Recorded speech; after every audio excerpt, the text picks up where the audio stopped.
Salut tout le monde, ici Sébastien, j'espère que vous allez bien. Aujourd'hui, je m'attaque au film Avatar, la voix de l'eau.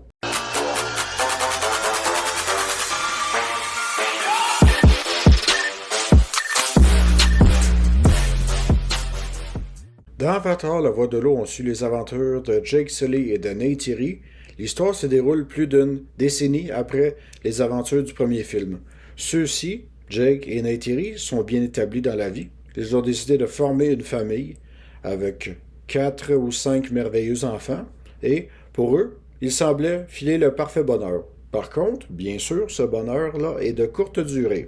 Vous croyez sincèrement que les êtres humains battus à la fin du premier film étaient pour déclarer Ah, j'ai perdu la guerre? Eh bien non. Ceux-ci reviennent en force, encore plus fort que jamais, avec bien sûr encore plus de vaisseaux de guerre, plus de costumes, plus d'armes, en tout cas tout le tralala. Et malheureusement, à cause de ça, eh bien Jake craint beaucoup pour sa famille.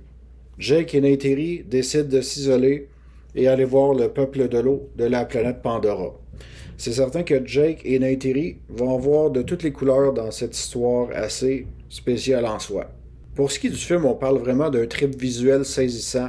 Écoutez, je veux dire, pendant les 3 heures du film, je savais même pas qu'est-ce qui était vrai ou qu'est-ce qui était faux. J'avais l'impression, je veux dire, tous les décors, que ce soit l'eau, que ce soit la texture de la peau des navis, que ce soit tout le matériel des humains, je veux dire, tout ça, je n'ai aucune idée sérieusement de qu'est-ce qui a été conçu pour de vrai et qu'est-ce qui est fait par ordi. On parle vraiment de moyens techniques saisissants. James Cameron, bien sûr, épate la galerie. Encore une fois, vous avez été, pas vous avez été plusieurs, mais on a été plusieurs, pardon, à essayer de dire, est-ce qu'Avatar va être un flop? Est-ce que c'est une nécessité de faire une suite, ou plutôt des suites, façon de parler? Eh bien, on peut dire que les sceptiques ont été confondus parce que Avatar est vraiment une expérience unique en soi. Ce que j'ai tenté comme expérience en regardant Avatar 2, c'est ceci.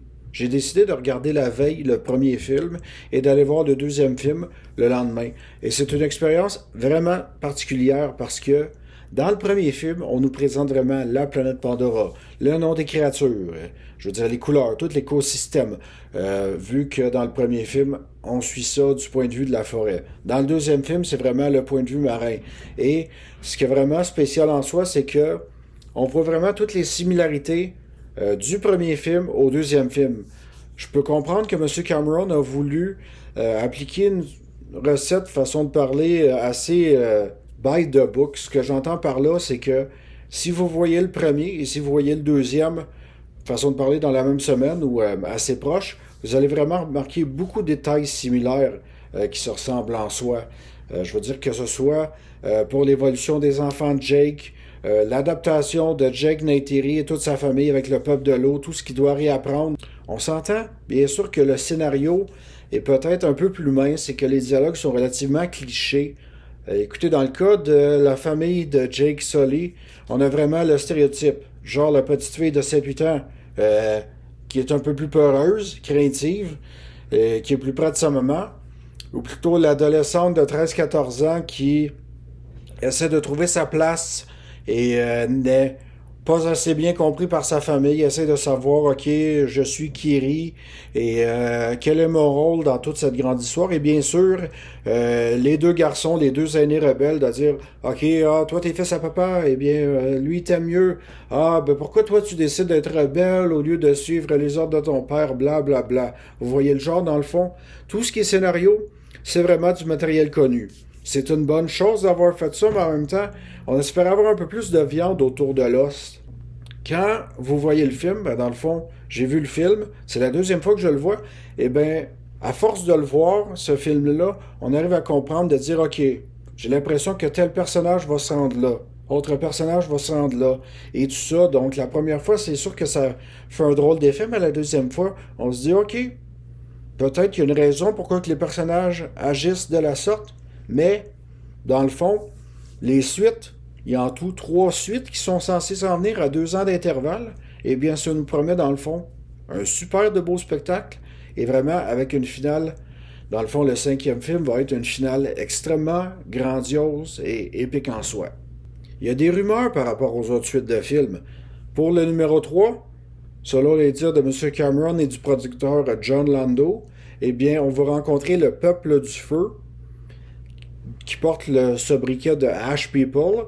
Et selon les intentions de M. Cameron, on va voir les Na'vi, mais d'un point de vue un peu plus méchant que le peuple de la Terre qui veut défendre la forêt ou le peuple de l'eau qui veut défendre les océans et les baleines. Tout ça risque d'être un choix assez impressionnant. J'ai vraiment hâte de voir la suite. Et selon les dires du réalisateur lui-même, eh bien, apparemment que dans le 5e film, Neytiri va aller sur Terre. Ça, j'ai vraiment hâte de voir ça. Si jamais ce plan-là, si tout ça, ça se concrétise, eh bien, je suis très partant pour les suites, c'est certain. Il faut le faire, dans le fond. Écoutez, James Cameron, il y a 45 ans de ça, lui a été influencé par un petit film ou tout un grand film du nom de Star Wars, OK?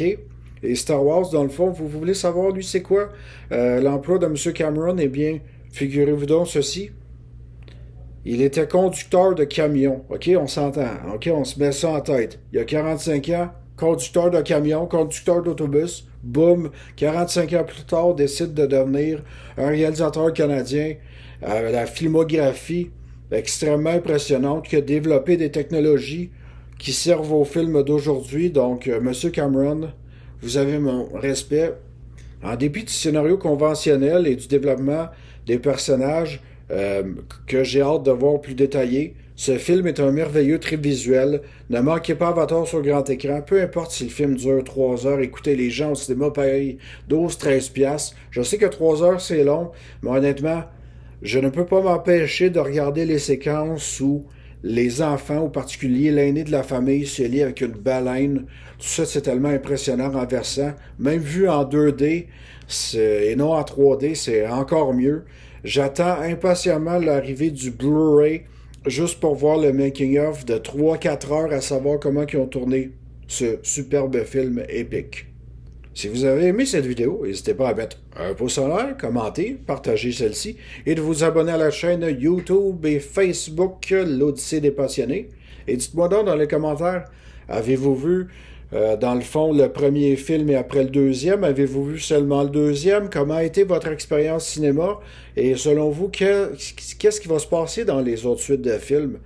N'hésitez pas à laisser votre mot là-dessus. Sur ce, c'était Sébastien qui vous souhaite à tous un bon visionnement.